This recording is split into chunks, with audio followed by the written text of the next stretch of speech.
Hello everyone. So as you can see, the topic for today is diversity in living organisms. Okay, so we all know that there is a huge variety, there is a wide variety of organisms present on earth. Like there are different kinds of animals, plants, birds, insects, and so many other organisms. So this variety in the living organisms is known as biodiversity. Okay, and also the biologists have classified and identified more than 1.7 million species of organisms on this earth. Also, we have a separate branch of biology which deals with identification, naming, and classification of organisms present on our earth, and this is known as taxonomy. Okay, and Carolus Linnaeus is known as the father of modern taxonomy. Got it? Okay, so we have seen that there is a wide variety of organisms on this planet, and also there is a separate branch which deals with the naming and classification called taxonomy. But the question arises here is that why do we need to classify organisms? Okay, so we need to classify organisms because it makes it easier for us to study them.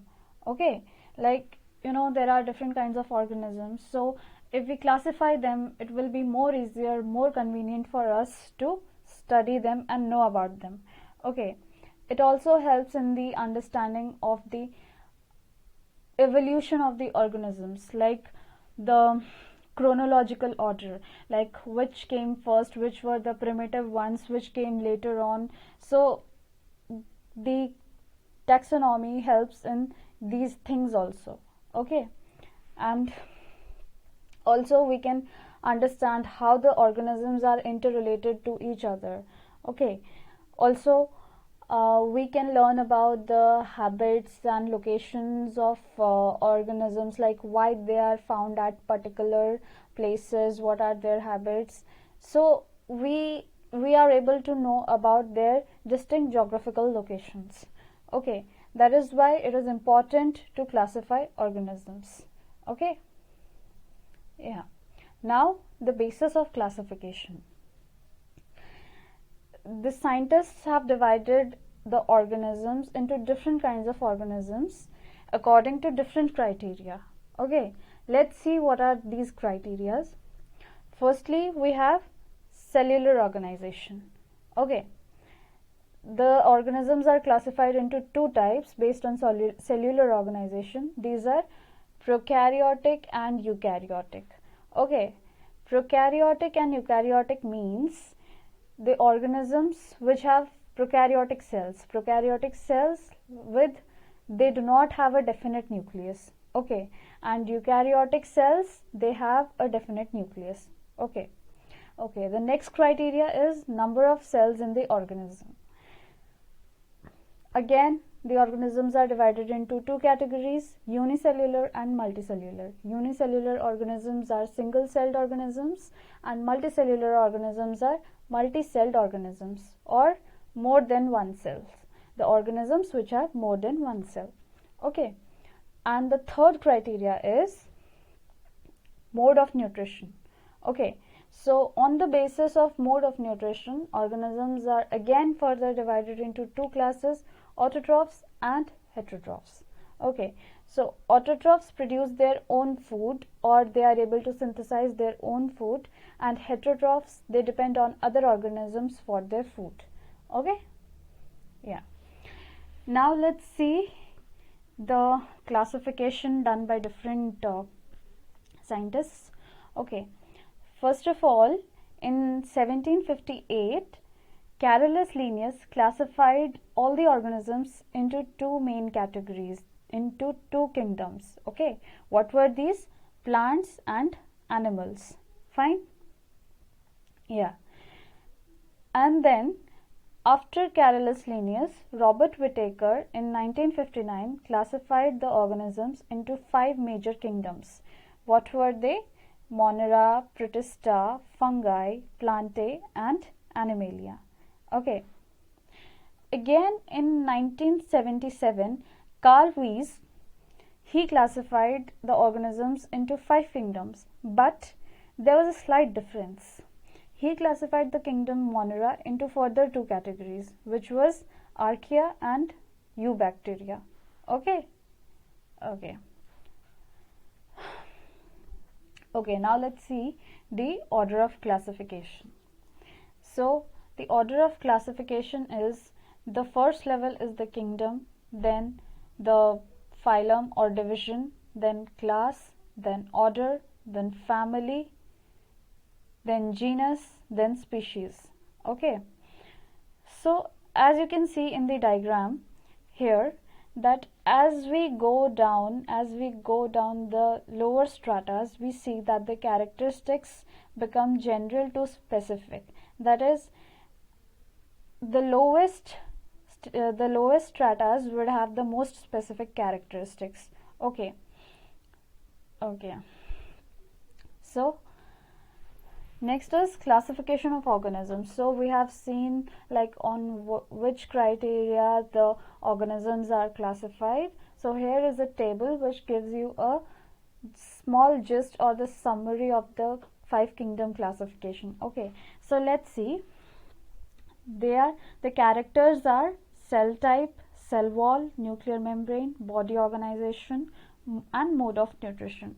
For example, let's see the kingdom Monera. Okay, so Monera have prokaryotic cells, non-cellular cell wall, and then the nuclear membrane is absent, and its body organization is cellular, that is unicellular. Okay, and then its mode of nutrition is autotrophic.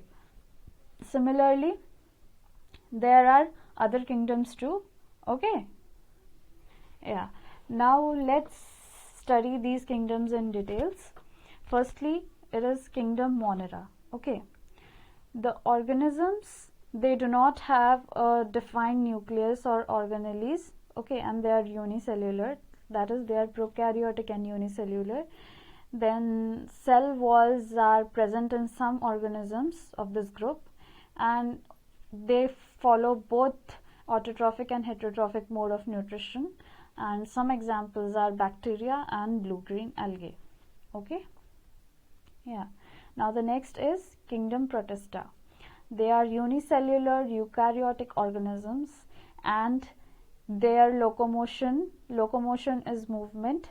Their locomotion takes place by hair-like cilia or whip-like flagella. For example, here in Euglena, you can see this is the flagella. Okay, yeah. And then nutrition is both heterotrophic or autotrophic. It depends on the organism.